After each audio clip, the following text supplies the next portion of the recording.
All right, it's 8 o'clock. Let's begin.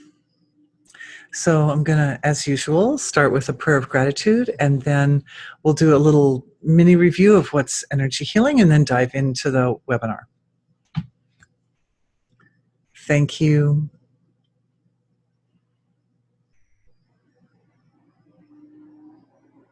To the field of pure divine being, which is the foundation and source of everything.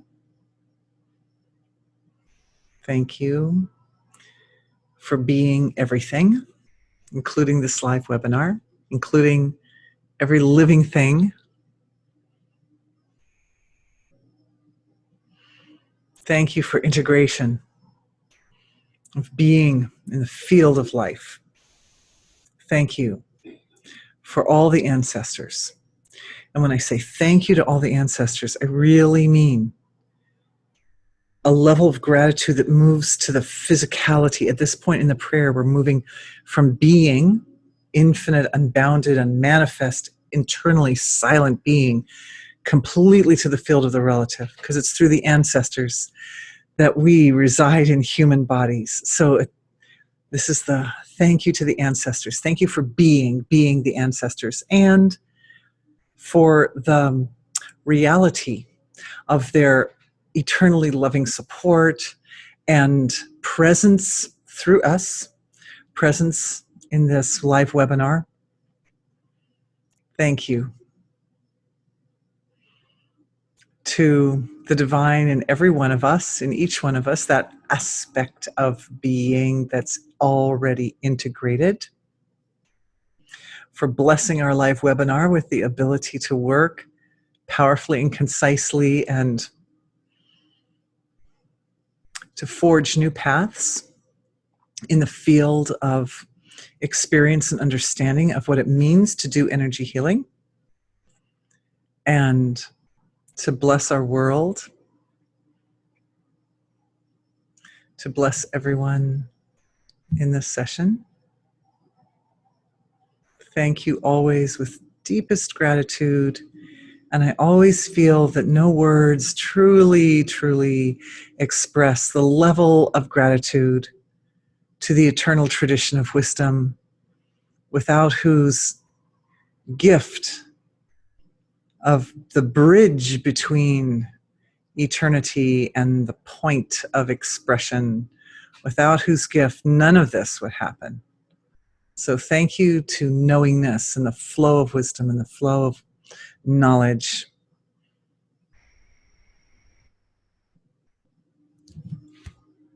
Thank you, everyone. All right, so that was our prayer of gratitude. That was our moment of giving thanks. Now, today's webinar, checking it out here, performing energy work as a collective.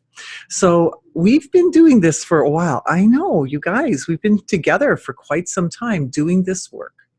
And in our healing webinars, we tend to focus on specific aspects of life.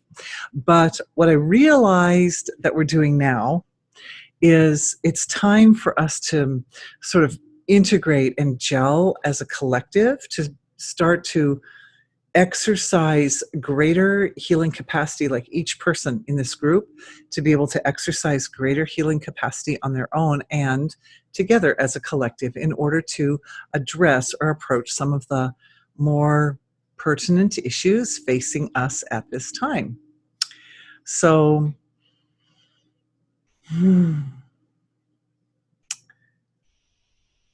first I would like to do a little brief for the new people. A little brief overview of what is energy healing, 1 or 2 minutes here. Energy healing is that process by which we focus attention intelligently. Our attention is itself a kind of a divine element in us. It is our intelligence, it is our awareness, it is our perception, and it is by its nature pure. It has a pure quality. It's so pure that even like a newborn baby can focus their attention. It's amazing. As we focus attention on areas of imbalance or where there are problems, then this activates or enlivens the quality of divinity in that point. And as divinity enlivens or activates, it brings balance and wholeness and completeness back to the field of life, to the field of this relative level of creation where the imbalance is being experienced. So what happens is when attention goes in, it creates an interface between that which is eternal and completely symmetrical and whole, with this area of creation that's not always whole and or not experienced as always whole. And in so doing, it creates a kind of a dynamic process that takes place. And the dynamism of that process is really the expression of that divinity in the relative. So that's basically what energy healing is. And of course, we're going to go tonight into more details. One of the first things I wanted to look at in tonight's webinar was how can we use the mechanics or the dynamics of energy healing to fold back onto our group as a collective and to support our ability in an organized manner to do this work effectively. And I would just like to bring in a little piece of history here. And thank you to one person who's in on this webinar and was with me when it occurred to me that this would be a useful thing to bring into the webinar. So what we can do if we look through history is it's obvious that at various times throughout history, the collective, the common man, the average person, started to gain, there were points where as a collective, people started to gain greater understanding of the way the individual interfaces with the universal level of self, and in so doing gained greater mastery over natural law, and in so doing was able to do, people started being able to do things that weren't commonly experienced. They were outside the range of just forcing or making things happen at a relative level, but instead diving down to the finer levels of consciousness and working from those finer levels to produce effects in a more effortless and immediate way. And if we look through history, we can see that there were times when people did that collectively, and when individuals started to realize, hey, we can do this, they started using that ability for their own personal gains. And when that happened, and we can take, for example, in medieval times, the high medieval period around there, 14 through 1600s in Europe, and there were a lot of people that became punished for doing that sort of thing. And what happened was, it's like a kid playing a video game, sort of, only on this really long course of collective growth of understanding. That when the kid goes in to meet the boss, I've got sons who played video games back in the day, the first several times the kid meets the boss, they don't win. They lose the game. But each time they kind of figure out, oh, they have to go back and analyze. This is what I did right. This is what I didn't do right. And so I'm going to keep doing what I did right, but I need to go back and figure out something better. So that idea of, oh, look, we have greater mastery over natural law, we can use this for personal gains. Then the thought came, well, maybe that's what caused that imbalance in the collective, and that's why the collective turned against those individuals. So now let's think in terms of working for the greater good of the whole. So then we saw groups that came up in later years who did that. And there was a whole group of amazing, very deep thinking people around the end of the 1800s and beginning of the 1900s who were working for the sake of the greater good of humanity. But like I'm thinking of people like Steiner, and Holst was a musician at that time who was functioning at a very deep level of being, Tesla, William Reich. There was a bunch of different people who were really innovative and very creative and very intelligent, but weren't so and they were using their ability to kind of dive deep to come out with work that would support the collective. However, they also ended up being pulled back. William Reich ended up dying in jail, and Nikolai Tesla's, we know his story, poor man. And, so I feel that the lesson, once again, now we're coming up on this lesson again, because this is what we're doing. This is what we are doing now, is that we're understanding these deeper laws of nature.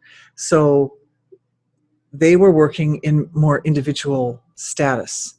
And as lone wolves, it was easier for whatever forces were in the collective to take them out and to disallow them to bring their value to the community, to the society. So the important thing is to be more organized than those intelligences which don't want the common people to have that level of mastery over natural law. We have to be more organized. So that's what we're doing. We're just organizing ourselves. And one of the points I was talking, of course, I talked to my family about all these things, and I was talking to my son, and he said, the thing is, those people who rose up to destroy the work of these very creative minds in the early part of the last century, they were just people. They were just people. So it's people working with people, basically. And from that angle, it's possible to maintain a level of balance in the collective that will allow that intention of divinity to move up without hindrance from the finest level of creation to the fully manifest level of creation, and to result in changes that will support the collective consciousness in a really dynamic way, but will also support all the individuals, and it will be able to spread out. Like with our internet, for example, it's hard to keep knowledge hushed up on the internet because it's so big. There is no kind of lone wolf element on the internet much. So in that way, of course, we have to sort also. So that's one of our challenges. And it's good that we have the internet because it can act as a model in a way to help us with the bigger issue, which is the dissemination of pure truth through consciousness alone to support the well-being of the whole world, to provide a platform for success and for the solving of the world's problems. So that's what we're doing as a collective, to work together to solve the world's problems. So I thought it would be really nice. I asked one of the ladies who's on the webinar tonight, she mentioned that her granddaughter is very ill. So I thought it would be something very sweet. It would be a sweet way to start the webinar, to put some attention as a collective, to exercise our skills as a collective. And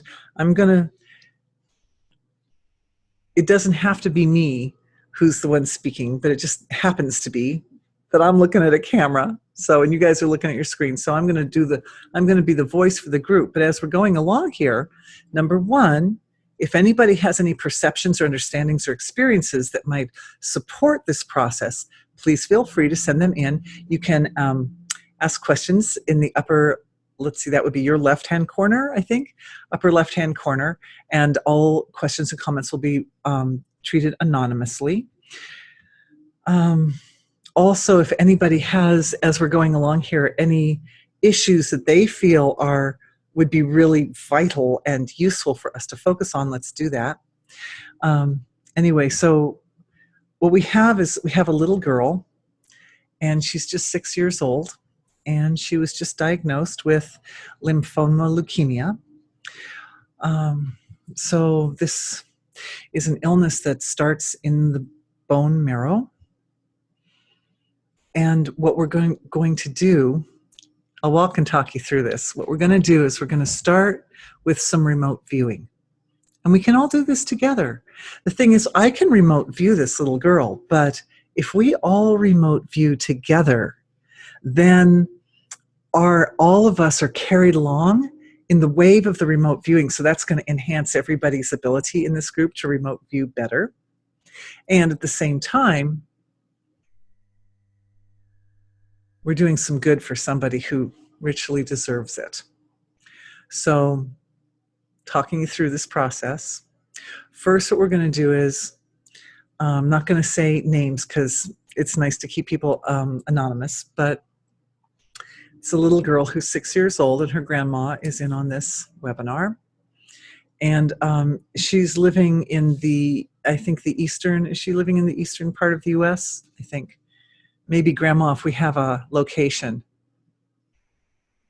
Oh, so one person's already asking in if the little girl had a lot of vaccinations or eat food with Roundup in it. That's a good question because we know that those substances can contribute. So we're going to look, let's look and see. We'll use our remote viewing to see, shall we? So what we're doing is, oh, she lives in Brooklyn, New York. Yeah, that's what I thought she was living in. So this is a little 6-year-old girl who's living in Brooklyn, New York. And if any of you have ever visited there, it's a very intense place. So even the intensity of the collective itself. And that's what we're going to do is we're just going to feel into a little 6-year-old girl, a specific little 6-year-old girl living in Brooklyn, New York. And I'm going to describe what I'm experiencing, and you can compare that to what you're experiencing, and that's going to help be a validation to support your, oh, I did this part right, oh, I didn't do that part right, right? So I'm feeling an extremely sweet little soul, extremely sweet. And not all kids are like so sweet, but this is a very sweet girl.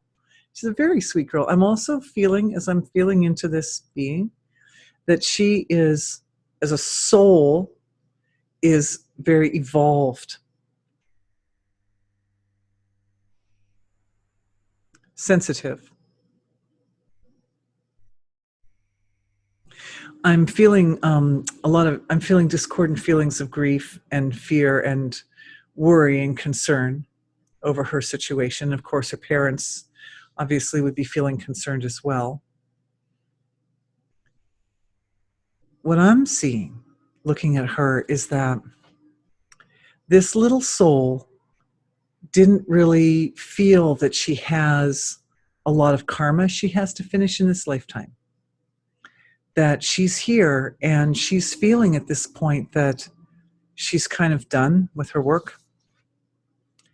So the thing is that it takes a lot, it's a lot to get, and this is where I feel like our hearts are kind of connecting with her sweet little tender heart. And anybody who wants to just sit in their deepest silence while we do that, that's going to be really helpful too. If remote viewing is a bit out of the space for you. The thing is that it takes a lot to get a human body. It's a lot of work to come into this world. So even if her karma is done, even if she came into this lifetime and she only really needed 6 more years to complete her lessons, there's a value in staying here. And the value is that as an awakened soul, as an awakened being, there's a lot of good she can do in the world. And there's still a very exciting, I'm feeling this wave of excitement that's being kind of offered, like loving, passionate, enthusiastic desire for life.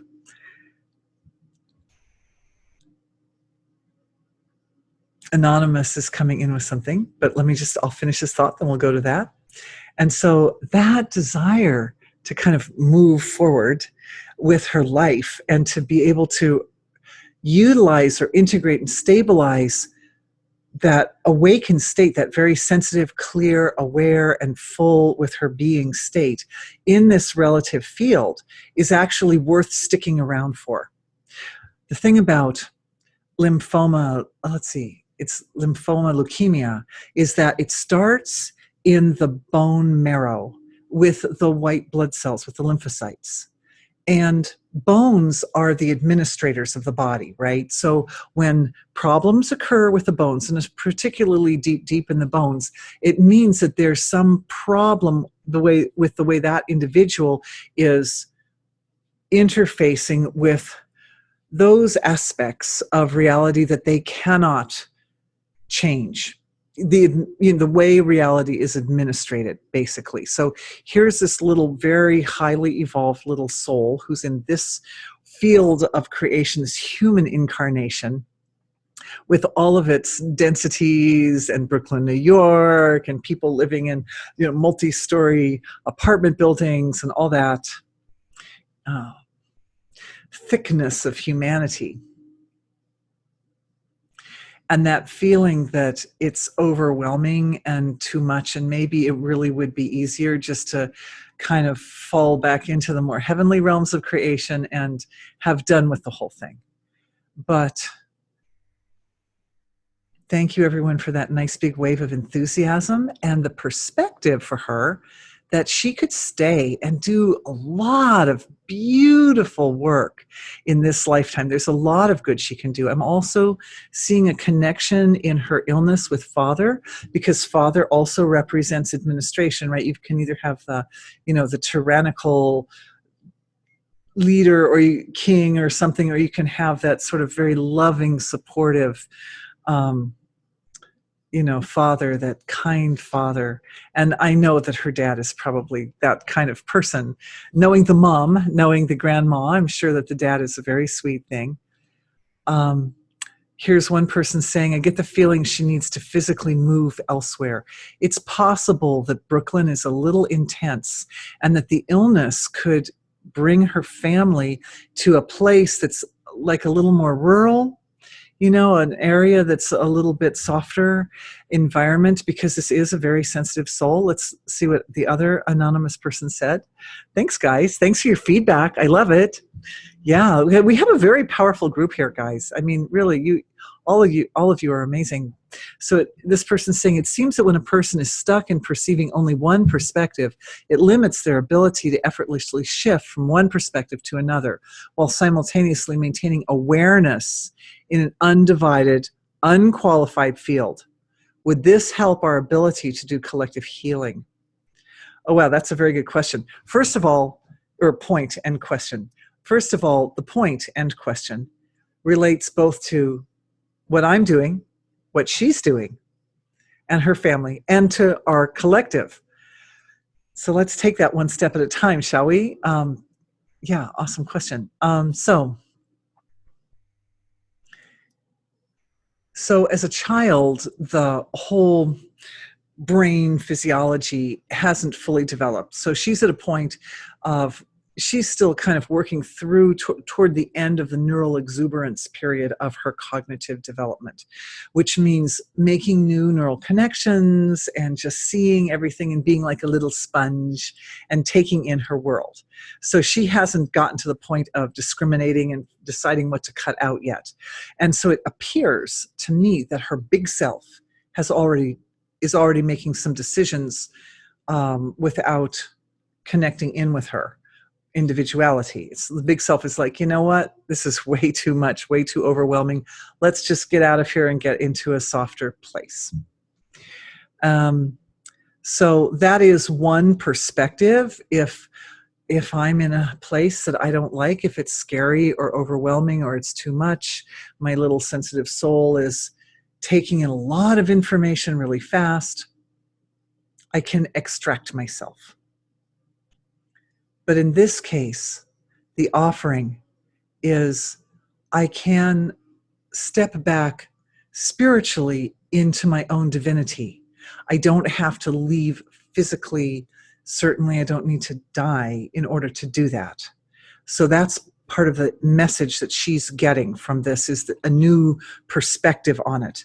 That balance, that in the human condition, remember last webinar we talked about the X and Y axis, that at every point in creation, the darker forces of creation and the lighter forces of creation are acting like the energy, like an engine they're kind of like churning the field of consciousness, and they're acting like an engine that gives a lot of momentum and energy behind the manifestation process. But when they're balanced, divine being is able to move straight up the core and manifest in a very pure, complete way to the surface. So it's the balance. So there's a tendency, and I would like to just say, with all due deepest humble respect, and meant in the very nicest possible way, to our beautiful local community here of meditators, that there has been a little bit of a tendency over time for people to kind of want to hang out in the heavenly realms. There's that saying, not to entertain negativity, but not to entertain negativity doesn't mean being lost in la la land, if that makes sense. That the element here is not to entertain negativity, but to be established in being. That's the thing. And established in being means at that point where the negativity and the positivity are merely the engine that drives the machine. So in the bones, in the bone marrow, there's a little bit too much, it's overwhelmed of that negativity element. That means the intelligence that creates, and it's interesting because the bone marrow is one of the places in the body where we create new cells like stem cells. The cells that start up in the bone marrow start out as stem cells and they become blood cells. So that means she's at this very deep, she's at the gap.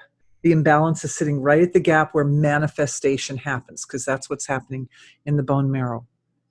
So right there, what's required is to balance out the discord that's sitting in the bone, is more of the angelic energies, more of the quality of being that comes from, the warmed up level of silence, the para-prakriti level. So awareness goes there to the para-prakriti level. In the para-prakriti level is all sweetest silence anyway. So at that level of creation, being is constantly folding in on itself and reflecting itself and multiplying itself. So what's happening is a multiplication of the qualities of consciousness required to create this lovely balance between the negativity and the positivity at the level of the bone marrow, which can be identified with the very finest level of manifestation in the physiology, right? Some areas have already decided what they're going to be, but the bone marrow hasn't done that yet. So that's just right as the manifestation is happening. I'm also feeling from the group, from all of you, and there's some more great comments coming in, so I'm going to share those too. A lot of bliss. I'm feeling a lot of bliss in those little bones and in that bone marrow. And that really makes sense to me, because when I first took a look at her, there were feelings that weren't blissful in the bones. Oh, one lady says, I'm getting strong visions of her playing with friends and laughing. That's so sweet. There's the bliss right there. Beautiful job. And here's another sweet lady saying, I see this beautiful soul pacing as if a wise old soul asking inside what to do with this situation. She's concerned about her parents and her work. She can walk out now or stay, and she's in limbo, but only for a moment. Very nice. Very nice.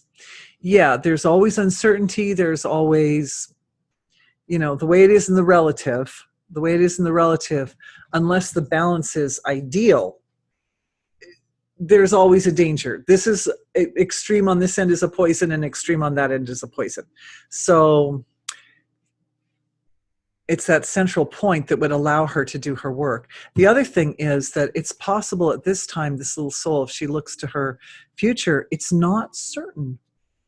If she came into this lifetime thinking that she was the soul, knowing, well, there's a kind of awakening taking place on Earth right now, and there are going to be jobs available in the future that don't even have names yet, right? And so there's a part of her that's looking at the way things are evolving with climate change and terrorism and the various, maybe the things that her parents are talking about and concerned about, and thinking, maybe that job will never manifest. Like, I came here to do this job. Maybe she'll be some kind of, you know, person who works with subtle colors to help, you know, something. She could have some kind of work that's at a very subtle level of creation, right?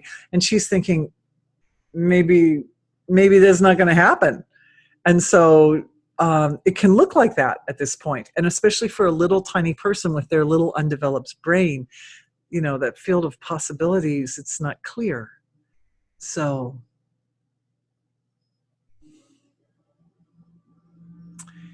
anything is possible, and always with any occupation, there's a range. My daughter was recently recommended, she's a teenager, that she could go into a field, and the range was pretty wide, anything from being like an interior designer to being a developer, a community developer or something. So there's a big range in between there, an architect, there are lots of, and it's all good. It's all good. It's all good. It's all good. So she's also receiving that piece of information. It's all good. And that desire can be fulfilled yet. Okay, here's another comment. Thanks, guys. We're doing this together. So awesome. Is it possible that there are multiple intelligent attentions here? Seems like angelic presence is felt. Yes, absolutely. This warmed up level of her collective body, I was calling this celestial and this one collective, but this is really celestial. This is celestial level of being, which we all share that level of being sane. And she shares it. And as we're doing it, we're activating that level. Oh, let me finish the question anyway, in ourselves, and then activates in her. So angelic presence is felt. And so I asked some companion angels to run some cancer protocol. Oh, that's awesome. Requesting masters and angels, cancer and tumor protocol performed on the dear little one with gratitude and full faith. Thank you. That's so beautiful. So yeah, that level, but what happens is we go in and we kind of touch into that angelic level of our own being. It's the warmed up level of our pure, infinite, silent consciousness. And then when it warms up, and I'm going to break your comment down because what you're doing is sophisticated and everybody should be able to do this nicely, right? So, and this is the value, you guys, of us doing this. This person is presenting it from their perspective. So I read their words, and you hear it like how they're experiencing doing it, right? Now I'm going to give you how I'm experiencing doing it, so we get two different facets of the same gem, right? And then the light refracts, it reflects off of, everything's reflecting at that level. So our own warmed up consciousness. As healers, we know what those energies feel like that dissolve cancer, or are able to work with, there is a cancer protocol, you know, that involves working with the DNA. This is going to be some ancestral work, of course. Thank you to the grandma who's here. Everybody gets healing. The DNA, also that corruption in the way in which the cells are reproducing, the corruption in the DNA, that there's a certain level of can't believe it and doesn't accept. And it's in the larger collective. It's not the grandma. She's, you know, obviously we're together on this, but at a further back point, that it's not possible. Even further back than that, I'm feeling a lot of fear. Like I'd say back 5 generations, 6 generations like that, there's a lot of fear of unknown, fear of the unknown, fear of change. I mean, this little girl's coming into a world that is accelerating evolution. We are in a constantly accelerating pace of evolution. So that means our capacity to stay up with that is necessary in order for all of us to continue to enjoy this process. So that's me going into the cancer protocol some, But back to the angelic intelligence, what happens is, as a collective, as we kind of clue into the part of ourself that is all-knowing and deeply feels and understands her experience and has the wisdom and capability to run that cancer protocol, that part of the self. We go in and we kind of activate it in ourself, at the same time holding her little being in our hearts. What it does is it opens up and activates that part of her being, because it's shared. It's a shared level of self. So at that shared level, that wakes up her inner healing potential, her inner healing capabilities. Great Dr. Lissa Rankin pointed out that there are over 34,000 recorded cases of people healing themselves spontaneously through the placebo effect in the Library of Congress. And that those cases, include every known disease to man. 34,000 is a lot. I don't think we know of that many diseases. Are there that many diseases on Earth? No. So it's absolutely possible for her to have a huge turnaround. But the part of her being that has the capability of doing that has to be awake. And it has to have a nice clear path. We've got to create some balance on the way up for that intelligence to move from the field of unmanifest being up to the physical level of herself and who she is. Oh, here's a nice question from someone wondering if she has siblings and if they might be affecting her decisions. And her grandmother says she spends a lot of time with the fairies. I have a daughter like that too. At that age, she was just, that's where she hung out, man. So what happens, beautiful. That's beautiful. So, and here's another person saying something similar. She's saying, little people understand angels. They really do. She could be empowered to talk with archangels Raphael and Michael. Raphael is famous for being the healing archangel, and Michael for being the protective archangel. And of course, the lymphocytes are the structures in the body that protect, right? Like they're the white blood cells that are responsible for the healing process. So, you know, it's her ability to heal herself, which is being compromised, and it's at an administrative level of self. So that makes a lot of sense to get that level of intelligence kind of woken up, asking them to take energies that are not hers from her small self, keeping clear her space for her own highest healing energy. Oh, and lots of like sparkles and hearts and stuff. Nice question. What a sweet question. So, this beautiful? Absolutely. Absolutely yes. Absolutely yes. Because if she hangs out with the fairies, she can feel her angels when she's there, and her angels are the structures of her own being that ultimately all of us at some point or another will experience ourselves as at that level of universal intelligence, because those beings, those angelic structures that are more eternal in their nature, and they're spread systemically through the universe, we all have that level of our own reality. So I'm just feeling that gently.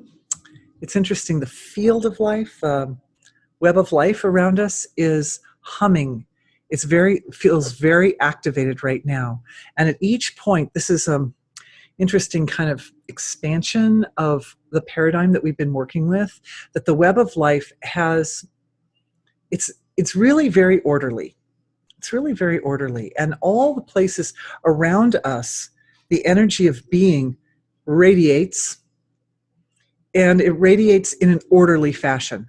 Because being, divine being, the field of infinite silence is a field of perfect order. They say in physics it's a field of supersymmetry. It's perfectly orderly.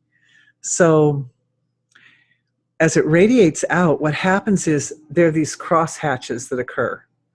There are these places where the field your field overlaps with my field and overlaps with her field, and everything overlaps. And at the points of contact, at the knuckles, that engine is humming.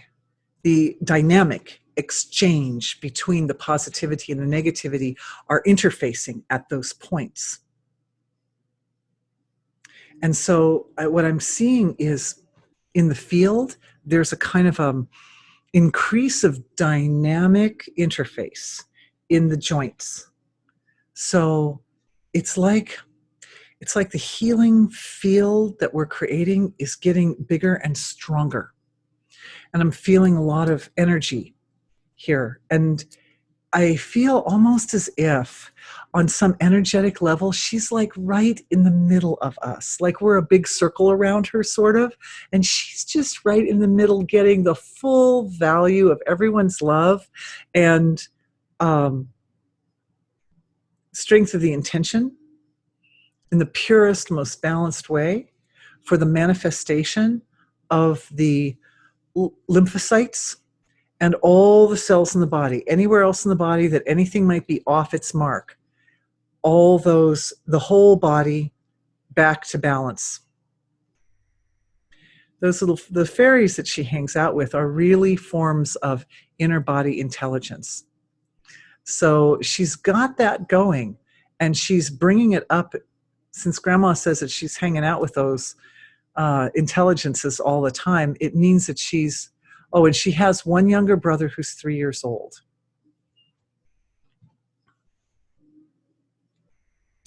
And also, this was just a recent development that they found that she was ill. So she was well, up until fairly recently. One person saying, ever since you introduced this little girl as a granddaughter, the word grand has been resonating within me. Oh, that's splendid. I'm sensing her status as grand, almost royal. Yeah, I was also, thank you, nice validation, that her level of spiritual development is so high that there's a lot she can do. But it's her nature is to do from a very subtle level. And so that's that level of capability. The royalty, the kings and queens, they have all these resources at hand available to accomplish a lot. When a person has a lot of resources, they can do more. They can do more. And she's got the resources, but they're abstract right now. So the problem is for her is bridging that gap. It seems like she's not quite sure how she's going to do it. For instance, the grandma says she spends a lot of time with the fairies. Well, there comes a point, and it's often experienced as a little bit of a crisis point for children in their early years. And I know, because I have a daughter like this too, that they're kind of given a choice. They can either acknowledge and hang out in those more fine levels of creation, those delicate levels of creation where these really beautiful fine beings are, or they can get it together and be part of the real world. I remember the first time my daughter wore something black, like for a long time that didn't happen, right? But then she found her way to take off the fairy skirts and put on something that was a little more edgy, a little more teenage-ish. It's okay. That luckily got stabilized before that happened. But it's an integration. We have to do, that's the thing. That's where the fear is. I'm feeling the fear at the sort of foundation of her experience is caused by that feeling of not having the resources to do this integration. And it is unusual what she's being asked to do. It's what we're being asked to do, is to integrate the finest, even to the finest realm of creation, both the negative and positive forces, all the way up, man, all the way up. So at every level.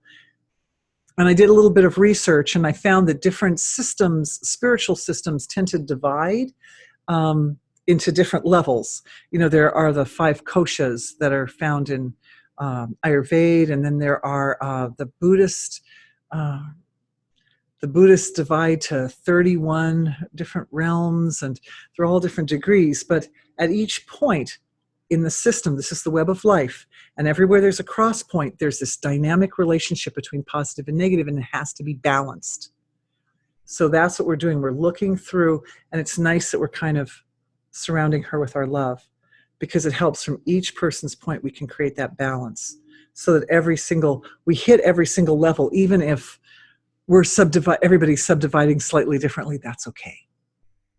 We hit all those points. More great. Awesome. You guys are awesome. Thank you. So for the healing, does she not need to want to be present on this level? Yes, this is an anonymous person asking this. Her big self needs to. My experience is that the little girl, the individuality, feels like, well, of course she wants to stay, and of course she wants to live this life, and of course she wants to be happy, and she wants to have a nice time with her family, and so forth. You know, be in school and stuff. Around 6 years old, they start into first grade or something. So of course that part wants to be present. This person saying, being with the fairies is different from being in the more dense world. Right.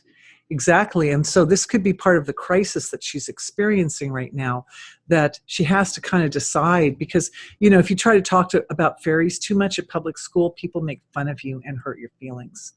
And then you have to decide, well, am I going to accept that this is part of my nature and just never share it with anybody, and so I don't take a chance of getting my feelings hurt? Or am I going to put it away? Am I going to reject it? Am I going to cut myself off from my own realms of heaven?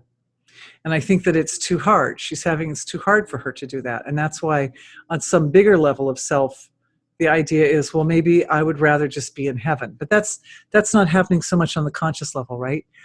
So the field of life needs to provide something welcoming to create the desire to be here. Oh, that's beautiful. Yeah, so we are doing that. Thank you. And my feeling is that what is happening was that wave at the initiation of this healing session for this little girl was that wave of passion and excitement and enthusiasm about what she could give to this world if she can keep her awareness of the fine realms, the fairy realms of creation, the heavenly realms, the angelic realms. She can keep it safe, lock it up so it's safe, but don't lock it too tight, because she's going to need it later. The exciting part is that later she'll be able to bring that out and integrate it with her work in a way that really helps people a lot. I mean, we're already laying groundwork for her to do that. So the fact that we're laying the groundwork by doing this healing for her means that she's receiving that message in an extremely tangible way. Good point. Beautiful. Thank you for that. That was beautifully done. I know I commented between each sentence, and I realized that question was very beautifully crafted, and I didn't have to break it up, but that's nice. Thank you. Here's another point. Are her pain receptors malfunctioning? The angelic scan, I get pain interceptors function is only at 35%. Good for the little lady. Master angels, we request that all of the dear one's pain receptors be detoxified, unblocked, and all inflammation be cured, and all malfunction be cured. Thank you with gratitude and full faith. Are her pain receptors malfunctioning?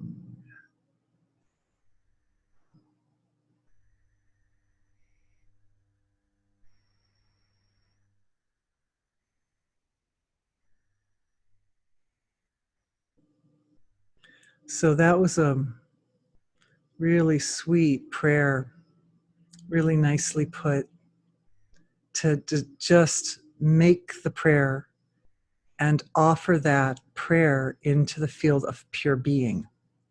And as we do that, what happens is, from a conscious thinking level, we offer it into being, and it goes past that warmed up angelic level of self, and it goes into the field of absolute silence, like the healing algorithm, right?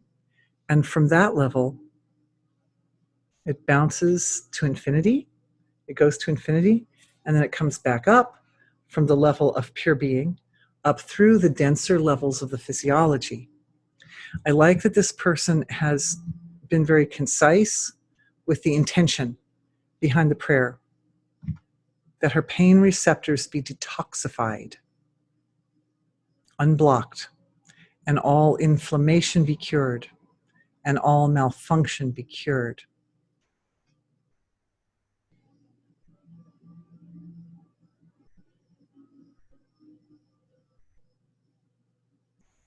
As we offer that prayer into our own deepest silence, it goes twice past the angelic level of self, right? We offer it in, and then it comes back up again like that. And when it does that, it really gets that warmed up level of being woken up and activated.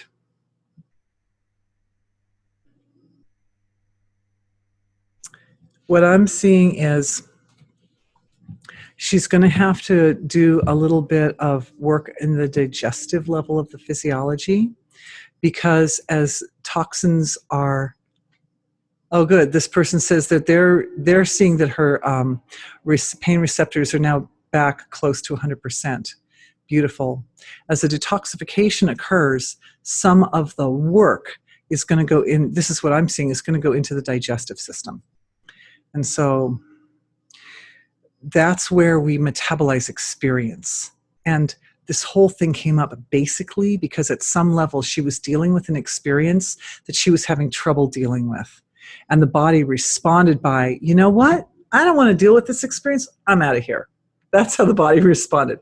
So now she's going to have to deal with a little bit. There could be some digestive anomalies that could come up, but they will not be life-threatening. And it will be temporary that she needs to go through to get the body back into balance. And so this is going to be a strengthening, basically, for her ability to work with her life experience, and figure out how is she going to problem solve her conundrum, which is she knows that those fine realms of creation are real, and she's very happy there, and she knows that she lives in this world with a human body and with all those kids she goes to school with, and we all know how compassionate kids can be. So, you know, she's got to figure it out. She's got to figure out what she needs to do, but she can do it, and she can get that support also from her angelic level of intelligence. Because there are all kinds of there are many ways to solve a math problem. There are many ways to deal with that particular situation. And the way her being deals with it will be the way that's just right, what she needs in order to work through this period of her life into full open, to blossom open into the future. I'm seeing even when she's a teenager, things are going to be so different. She can do this. She can do this. She can do this. Okay, here's another point. I agree with the person who thought she would feel better if her family moved to a more rural area. There may be overwhelming things of many kinds there, such as Wi-Fi and cell phone towers. It is possible that the illness, certainly if the illness doesn't heal, it's going to create a huge change for the whole family. So if instead the family undergoes that would be karma, right, for the family, because they would have to deal with that. The karma is able to move to a softer space, then that's going to also there'll be some upliftment for her. I mean, that's a lot to ask, considering that the grandmother's here, but the parents aren't, to say to them, the parents who weren't even in on this webinar, oh, and by the way, you should move. They're probably like, the dad's like, but I have a job. And anyway, there are ways. If that's supposed to happen, it'll happen that way. And if it's supposed to happen a different way, it'll happen a different way. But we've done the work, and that's the important thing. Because this work has created an upgrade of intelligence for her physiology, an upgrade in all the healing intelligence so that her healing capabilities are really online now and they're working on her behalf, an upgrade in her mental and emotional intelligence so that she can sort out what is happening, what's really behind the illness in the first place, so she can figure out some clever and intelligent action steps to take. Here we go. Some suggestions for collective healings have already been offered from participants. Okay. Yeah, I was thinking it's time to move. Oh yeah, and just one more comment down here too about our little girl, and then we will move on to some more areas. Expressive art, music, wonderful ways she can have and keep her internal heart support. Close group, close to her, sharing only what feels safe in so doing, especially since her verbal and cognitive skills are still developing. More sparkles and hearts, and family can share in this also. Yeah, absolutely. Absolutely. And here's some more beautiful words. Collective consciousness is rising so quickly. Tell you what, I will copy some of this and send to the grandma, because it would be nice for her to have these written. I'll leave off people's names, but thank you everyone for your sweet wishes. Collective consciousness is rising so quickly. Life will be so much more inviting for these beautiful souls. Isn't that so true? She just needs more encouragement. Family should talk of good times coming. They may be very concerned with global affairs, and she is reacting. Yeah, it's possible. Sending huge thank you to our group. This is from the grandma of beautiful, powerful souls. Thanks, everybody. That was amazing. Okay, so here's a nice long email from my dear husband who's keeping up on everything. So some ideas are coming in for other areas we can focus our collective healing abilities and intention.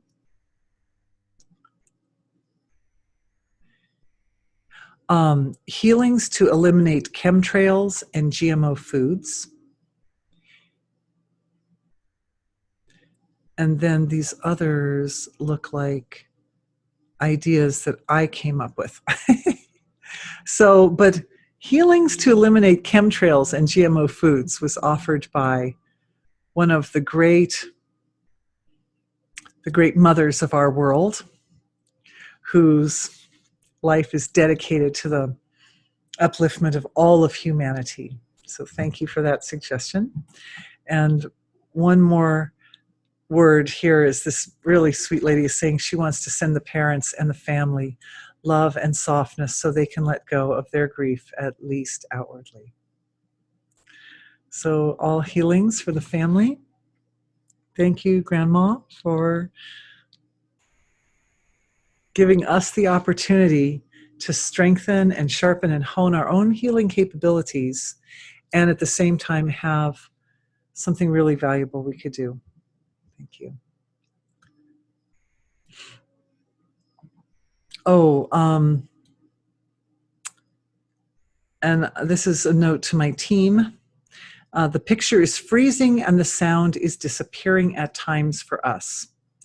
So if anybody else is having that, you can give us a raised hand here and we'll see what we can do about that. Oh, there are other people, same. Okay, so maybe we can just look into the technology there and see if, oh, more raised hands. So we've got the picture freezing up and the sound disappearing. 4 people, 3 people, people raising their hands. Okay, oh, more people.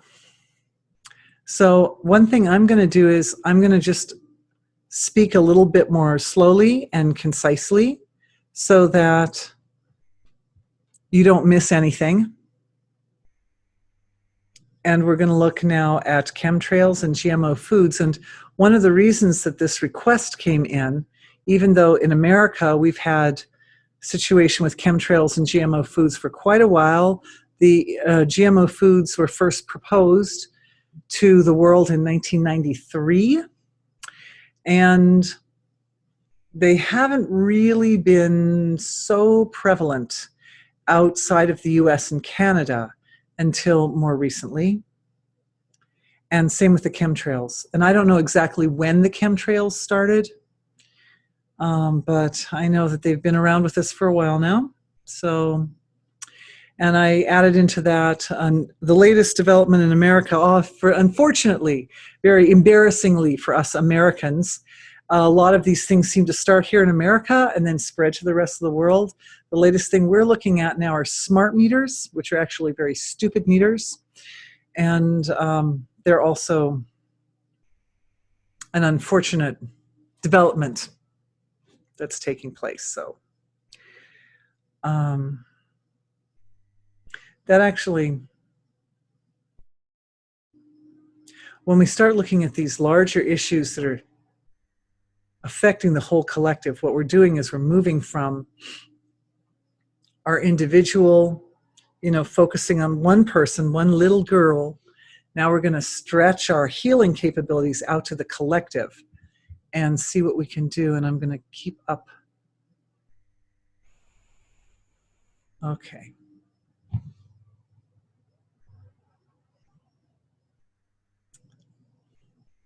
I think my team is working on the technical difficulties.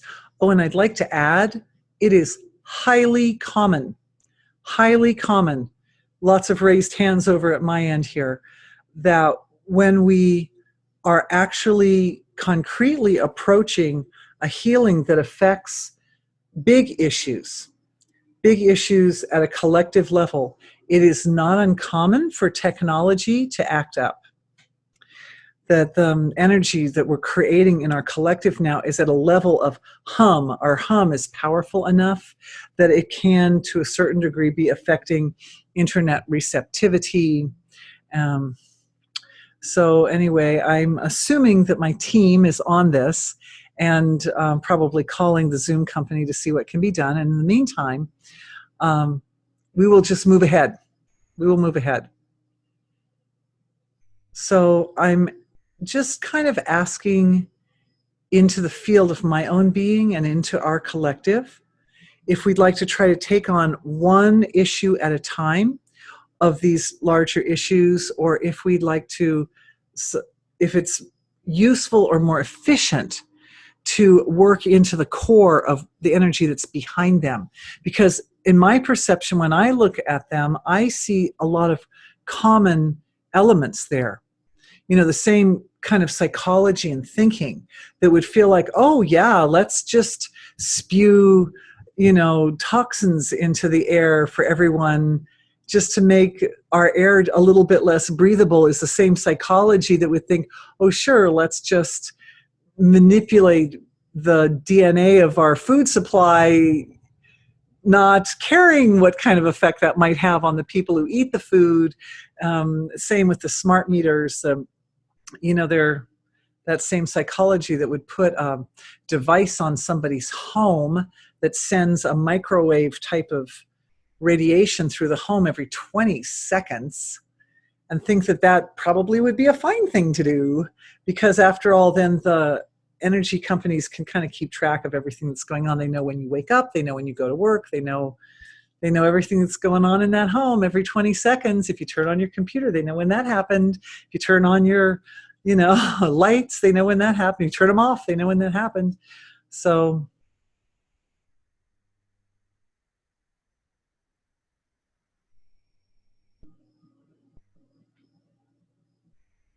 smart meters, GMO foods, chemtrails, and our group. And what we're doing is we're coming back to silence. Absolutely pure, infinite, unbounded, stable field, which is the source of creation. And I'm just asking into that big field, what is the most appropriate move for us to make as a collective? We're very coherent now. We've done this big healing for this little girl, and she receives the blessings and benefits of our coherence. Basically, henceforth, any healings that we put forth will be a byproduct of the fact that we created the coherence that we did through the healing for her. So she gets blessed no matter what healings we do.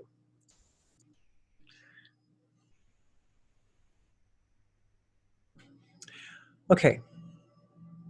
Okay. So what we're looking at is a need to create balance between the negative forces of creation and the positive forces of creation at every level of manifestation in the field.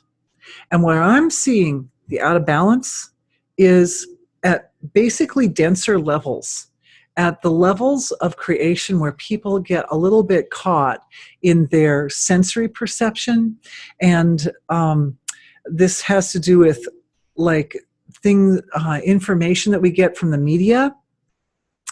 I know I've talked about the media before, but the thing is, it's when I say media, when I'm saying media now, I don't just mean the news. I don't mean CNN and Fox News and all those. I don't mean that. Or movies even. I mean the way we have been used to communicating with each other for centuries. That's what I mean. People, there's one of the things the media does is it presents our language to us. It presents language in a specific way. And when language is presented in a specific way, we tend to collectively adopt that way of speaking and thinking to ourselves. The collective presents language through, this is important. The level that we're dealing with right now is the denser level of the collective consciousness. This is where the balance needs to take place. And those individuals who have the capability of controlling language, control the way people think, not only how they think about things outside themselves, but how people think about themselves. And when you can control how people feel and think of, if you can control how they think about themselves, you can control how they feel about themselves. And if you can control how they feel about themselves, you control them. That's it. That's the bottom line. So this is, we're sort of splitting hairs right here in the field of language. I would like to add another point that's coming in too. Another area to look at is the issue of pain management and pharmaceutical companies' responsibility for opioid dependency. Thank you, which is killing hundreds daily. Thank you for that. Yeah, that was another point that I was thinking of this week, is one of the big things. I don't know how it is for you guys in Europe. Yes, we have Europeans in on this session. God bless you for coming in the middle of the night. You're like so devoted. I love you. Hope you're resting while you're listening. But in America, this is a huge issue right now, is opioid dependency. Opioid dependency. It's really easy to get people hooked on, the pharmaceutical companies get them hooked on certain kinds of drugs, and then when their little bottle of pills runs out, they discover that it's way easier to buy the drugs and cheaper on the black market. Again, there's a level of control. So let's go back to this hair splitting thing that I was talking about. Some of it has evolved very innocently over the centuries. It's just, it comes down to really tiny little ways, little quirky ways that people phrase ideas, thoughts, and feelings. For example, if you bump into someone, you always say, I'm sorry, even if they bumped into you. There are many, many situations where it's socially appropriate to apologize, even if you're not at fault. It's just socially oh, I'm sorry. Oh, please forgive me. Oh, I must be at fault, even though I know I'm not at fault. And to take on that idea that it's my fault, even when it's not your fault. So that's one example. Another example is, I'm going to use this example, please. I mean this in the nicest possible way, that in earlier decades, if you wanted to make a suggestion to someone, you'd say, well, why don't you do this? You'd say, well, why don't you? But if you look if we look at how some of our suggestions have come in on today's webinar, we'll notice that it's really common these days, if you have a suggestion for someone, to just say, I had this idea, what do you think? Now, the idea, the feeling, the intention is the same. The intention is the same. And it took me a while to realize this. The intention is, I see that you're doing something that maybe is hard for you and could be done more easily. And so I would like to offer my idea that might help you. But the way it's spoken, on one hand, is kind of carries with it a feeling of being judgmental and you're somehow wrong or bad, or you made a mistake and I'm going to fix you. I'm going to tell you how to do it right because I know and you don't know, because I obviously. The other way is more like a sort of collectively we're working together to solve the problem.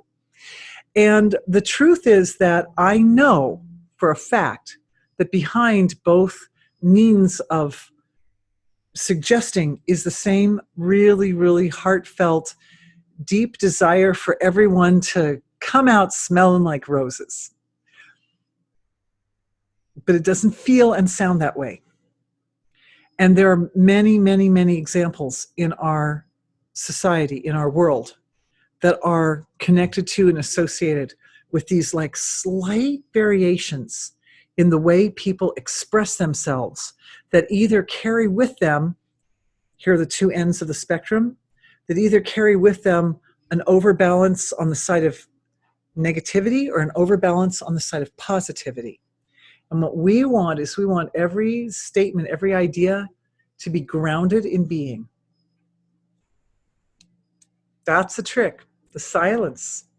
The silence has to be there with every statement. So it's not like, oh, well, I should have said it that way, or I should have said it that way. It's that when the intention is so clearly stabilized in silence, it almost doesn't matter quite how you say it, because there's so much love that comes with it. That carries the intention through. But what we have going on in the media, which is controlled just as much by the same forces that control these energies, what they're doing is they're creating a pathway on the level of individual psyches to support elements in the environment that are damaging. Because we as individuals have to be willing to let that stuff in order for it to come in, right? So we have to figure out this is for the collective, and this is what I'm seeing, is that our healing collective is, remember the remote viewing that we did with the little girl? Now we're remote viewing to the collective consciousness of mankind.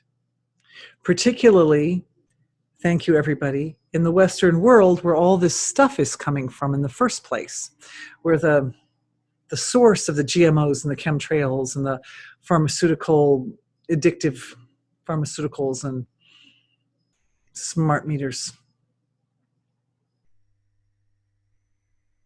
This is the area that's being sort of like cultivated to be a reception ground for these darker elements. And then once they've kind of established themselves here in the US and in the West, then I'm telling you, all over the world, not every country, but a lot of countries in the world look to the US and just think that we're the most splendid thing. Not everybody, thank goodness. Some people are independently thinking. But here, we need to accept, this is the key element here, is that idea of just accepting it and thinking it's the most splendid thing. It's being fed, it's being spoon-fed with that energetic attached. And so that energetic has to go. So we're eliminating the energetic of, oh, this is the best, smart meters, man. They're so smart. They're going to make you smart, right? We have to eliminate that piece that's connected on there that says, this is the greatest thing since forever. Welcome to the modern age, everybody, with pharmaceuticals that really work, or whatever. Right? Because it comes in with all that. They know how to push those little emotional buttons to get people enthusiastic. Enthusiastic. So that's being eliminated. It's being blocked. It's an illusory trick, basically, to get people to buy into that offering. And so what we're doing is staying balanced and offering pure truth from the level of pure being, which is a field of pure truth. So this collective is radiant with pure truth. And as the intention to give pure truth comes in and out across the gap from the manifest to the unmanifest, and with each of us doing it, it's happening multiples and multiples of times. It's radiant like that. It's just spreading out into the field of our collective. I'm seeing all the little points, all the little joints in the web of life spinning like that. Pure truth, man. Pure truth. Oh, sorry, I hit my microphone. Nice job, everybody. And what I'm experiencing is, as this pure truth is sort of radiant from our collective, two things. One is I'm feeling some heat, that the truth is coming out, but it's exacerbating a little bit of heat in the system. That's number one. And number two, can we put the collective of mankind that's being affected by these technologies inside our circle? Let's do that. We'll put the collective in there and then protect, and around the outside of the collective of humanity, cosmic coolant, because that's a particular specific energy frequency or medicine that can go in and can soften and can cool it down. So I'm seeing it's like a form of balance that's being created. As the truth radiates out like a beacon, what happens is more activity is occurring at those joints. And so as the activity upgrades, it kind of creates a kind of a heat. Now, the heat can come along with what I'm seeing happening is the cosmic coolant is settles down. Oh, thank you for your comment. Yeah, healing heat, beautiful.